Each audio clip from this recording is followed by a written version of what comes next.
Olá, meus amigos do canal de Olhos Bem Abertos, mais uma vez estamos juntos para prosseguirmos maratonando o Evangelho do nosso Mestre Jesus. Peço sempre que deixe o seu like, que façam os comentários e que também compartilhem o vídeo. Se inscrevam no canal, que é bem importante. No último vídeo, nós vimos quando Jesus nos trouxe a advertência de sermos prudentes como as serpentes e simples como as pombas, porque ele estava avisando que viriam tempos difíceis, tempos onde nós teríamos dificuldade em, vamos dizer assim, em prosseguir com a nossa convicção a respeito dos ensinamentos do nosso mestre.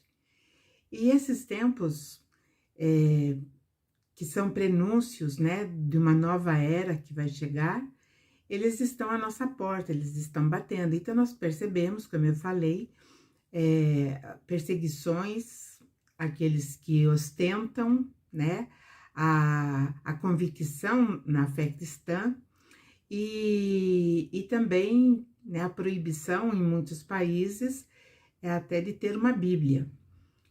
E isso nos leva a sentir a necessidade muito mais preemente desse aconchego, dessa aproximação com os ensinamentos do Mestre, porque vem nos trazer um caminho mais suave, um entendimento mais fácil, né, na nossa jornada aqui, principalmente nesse momento onde nós temos uma evolução tecnológica, intelectual, porém moral ainda nós estamos meio, né, dando uns solavancos. Na sequência, Jesus vai dizer, eu estou falando em Mateus 9, e agora nós vamos falar do capítulo 18, 18 em diante, até o 20 nós vamos falar hoje. E aí ele diz que aqueles que o seguem serão conduzidos à presença de governadores, imperadores, por causa de mim, para lhe servir de testemunho a eles e àqueles que não conhecem o verdadeiro Mestre, o verdadeiro Jesus.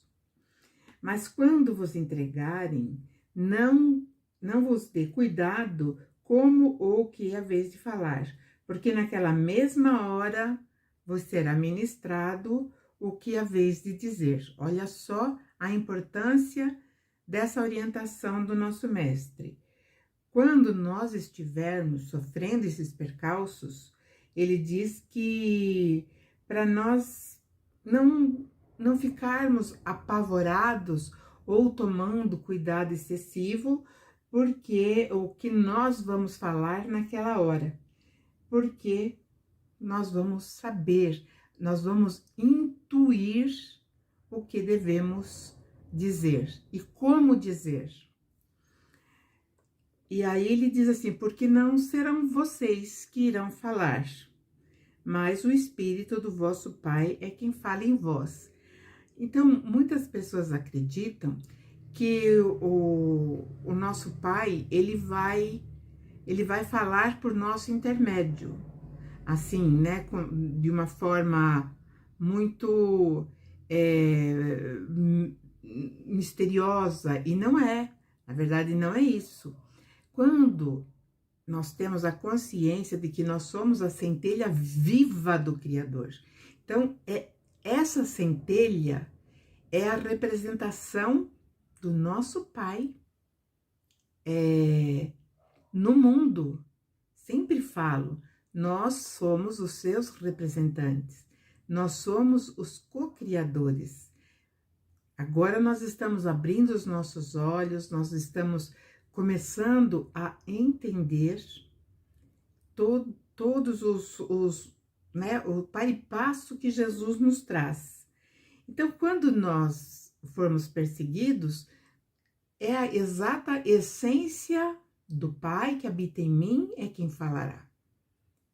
E então eu não preciso ficar aflita, ou aflito, ou então estarmos aflitos com aquilo que nós iremos falar, porque muitas vezes nós temos, por muito menos, pessoas renegam aquilo que realmente professam, por medo de serem tratados com um olhar preconceituoso. Então, isso é muito comum, né? Dentre todos nós que estamos aqui, por exemplo, os espíritas, nós espíritas, porque eu também sou, tinha uma grande vergonha de se apresentar como espírito, porque iam pensar logo que era assim, aquelas coisas de fazer trabalho, de acender vela na encruzilhada. Então existia uma confusão no entendimento, tempos passados, e não faz muito tempo. E isso então era meio, vamos dizer assim, sabe, deixava a gente com um rótulo que nós não gostaríamos. É uma pecha, né, pode ser um charlatão, enfim. Nós superamos essa fase, pelo menos que eu entendo, né, daquilo que eu conheço desse nosso universo, onde nós trocamos informações, onde as coisas se desenrolam. Já não existem mais essa vergonha ou, sabe, essa coisa que deixa esse constrangimento de assumir aquilo que é. Então, se nós perguntamos para o nosso irmão qual é a tua orientação religiosa, eu sou católico, eu sou protestante. Quando nós falamos evangélicos, nós estamos cometendo também um erro, porque todos somos evangélicos, católicos,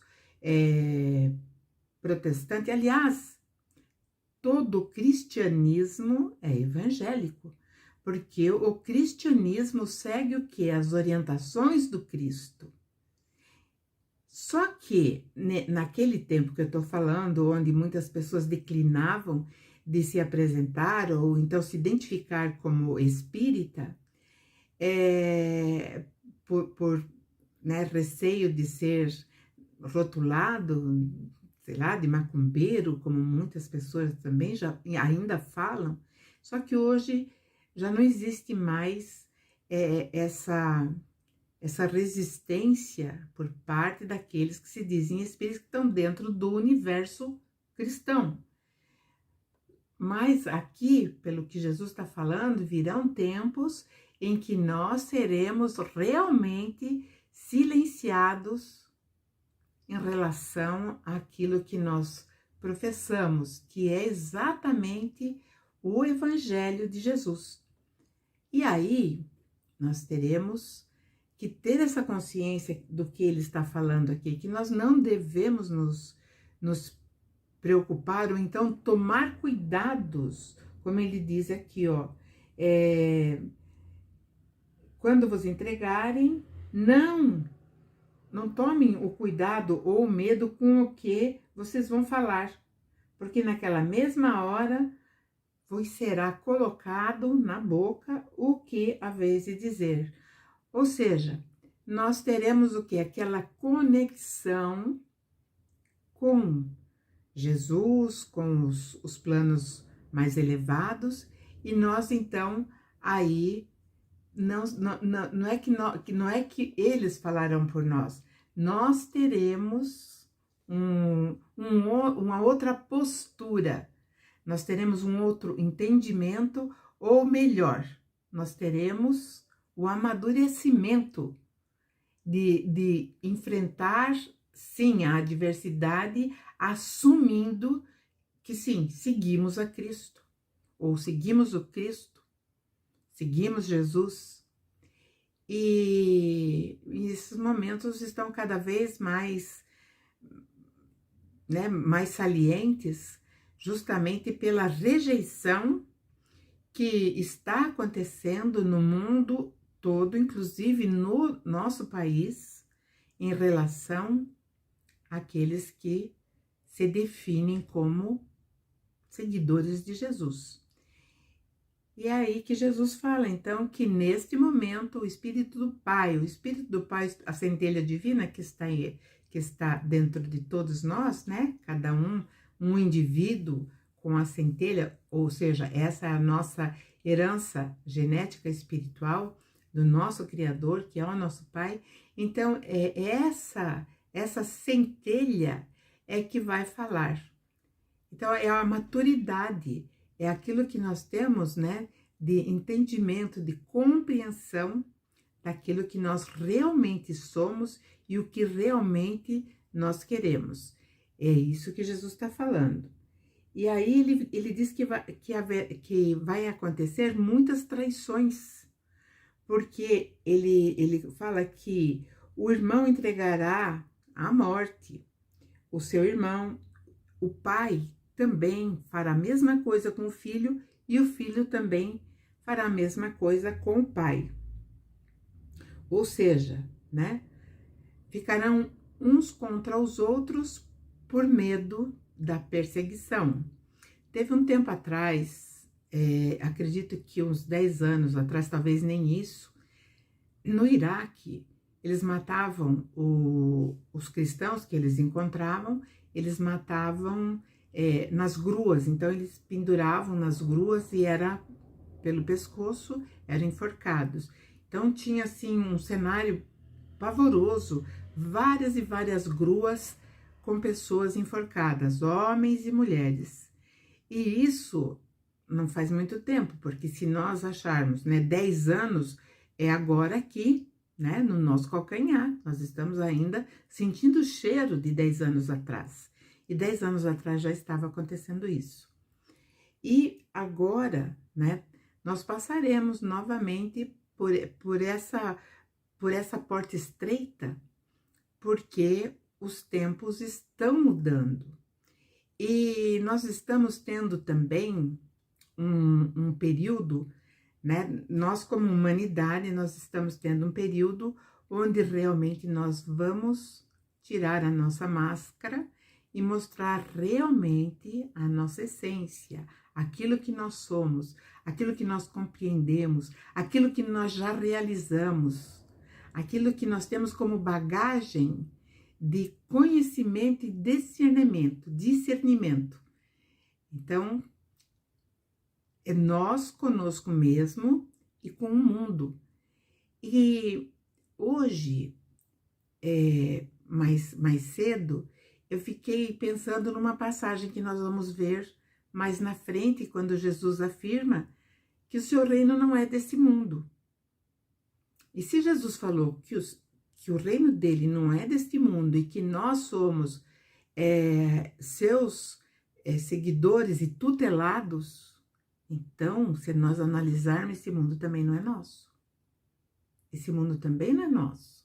Quando lá no Sermão do Monte, Jesus disse, né, que os simples de espíritos, os humildes, herdarão a terra, eu acredito que herdarão a terra no sentido de escola, né? Essa escola que foi nos trazida ou foi criada para que nós pudéssemos desenvolver as nossas potencialidades divinas.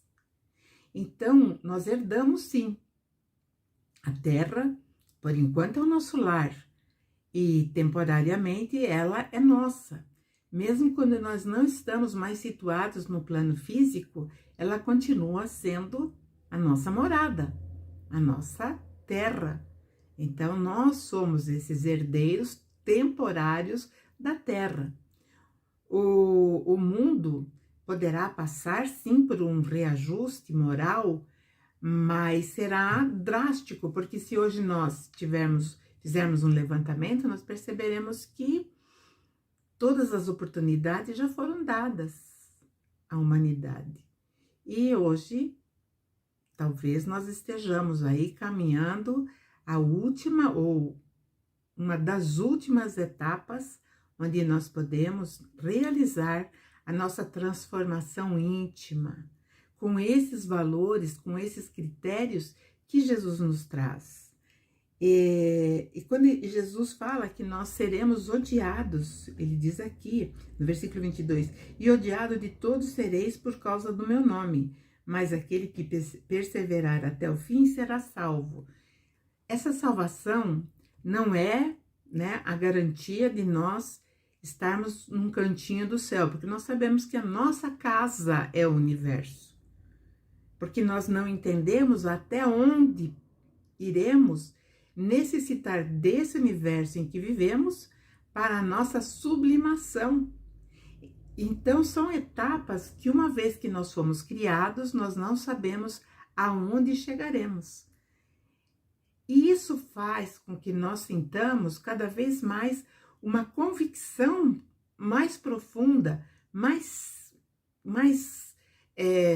convicta de que nós escolhemos, sim, o caminho da luz, o caminho da redenção, que é por isso que Jesus fala em salvação. Perseverar é superar as dificuldades, superar as adversidades. Eu imagino que há tempos atrás, se eu falasse, não, eu sou espírita, tinha que explicar, espírita kardecista, isso não existe. Não existe o kardecismo, existe o espiritismo. Quando eu falo espírita kardecista, eu estou sendo redundante, porque o espiritismo ele veio através da codificação feita por Allan Kardec, em 1857.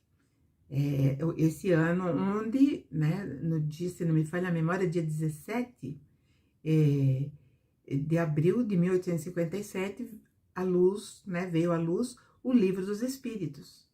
E ali, então, iniciou-se esse trabalho, de redenção da humanidade, para que nós entendêssemos o que nós somos e o que estamos fazendo aqui. Então, a partir deste momento, né, uma nova porta portal se abriu para que nós pudéssemos entender que nós não somos deste mundo, né? Nós estamos temporariamente agregados a este mundo para um aprendizado. E então nós seremos sim perseguidos. Perseguidos por quê? Nós seremos taxados de vários nomes. E aí é complicado, porque nós temos que lembrar que nós não devemos negar aquilo que é justo, aquilo que é o verdadeiro caminho a seguir, que é traçado por Jesus para nós, dentro dos 4 evangelistas, né? Que aqui eu estou mais com Mateus, depois falarei mais, né, do Evangelho de João. E quando ele fala assim, e quando, pois, vos perseguirem nesta cidade, fugi para outra, porque em verdade vos digo que não acabareis de percorrer as cidades de Israel sem que venha o Filho do Homem. E aqui é um outro enigma que é de difícil compreensão. Quando ele diz assim, né, quando for perseguido numa cidade, vá para outra, vá para outra, vá para outra, como ele já tinha falado, na cidade que não formos, né, nós que seguimos Jesus, naquele lugar que nós não formos bem recebidos, para nós batermos o pó e sair, porque a vibração é outra. Então, quando ele está falando em cidade, ele não está falando de cidades especificamente, né? Ele está falando de agrupamentos ou de coletividades que se afinizam. É isso que ele está falando. E aí, então, aqui nessa passagem, ele diz que quando, pois, vos perseguir, então fugir para outra cidade, porque em verdade eu digo que não acabará, que vocês não vão acabar de percorrer as cidades de Israel. As cidades de Israel, vamos entender um pouquinho assim, eram 12 tribos. Então, eram 12 tribos, estados de Israel. Hoje nós temos lá Israel, mas cadê? Onde estão as 12 tribos? Onde estão? Estão espalhadas pelo mundo. Então, todo o globo terrestre é, né, de alguma forma linkada ou conectada com essas 12 tribos, porque ninguém sabe para onde elas foram. Então é aí que Jesus fala, né, que nós não vamos precisar também fugir tanto, porque ele diz aqui, né, vos digo que não acabareis de percorrer as cidades de Israel sem que venha o Filho do Homem. É lógico que nós não poderíamos fugir pelo mundo afora, né? Países, enfim, sem que ele voltasse. Ou seja, será que ele se foi? Parece que não. Tem uma afirmativa aqui que ele diz que não. Então, nós temos que ter a confiança e a certeza de que ele está conosco e que, além dele, né, há em nós a chama do Criador, a essência. Nós somos seres espirituais, indivíduos, mas filhos de um único Pai. E essa é a grande fraternidade humana que nós estamos aprendendo a conviver. Tá difícil? Está, mas não é impossível. E nós somos instrumentos dessa nova era e também de um novo tempo que se inicia a partir de nós mesmos. Então, a reflexão da semana para nós é essa, é meio pesada, mas ela é muito válida e vai nos ser muito útil daqui para frente. Então, meus amigos queridos, desejo a todos uma semana produtiva, cheia de paz e principalmente muita garra, confiança nesse que está nos orientando, que é o nosso Mestre Jesus. Até a próxima semana. Um beijo grande.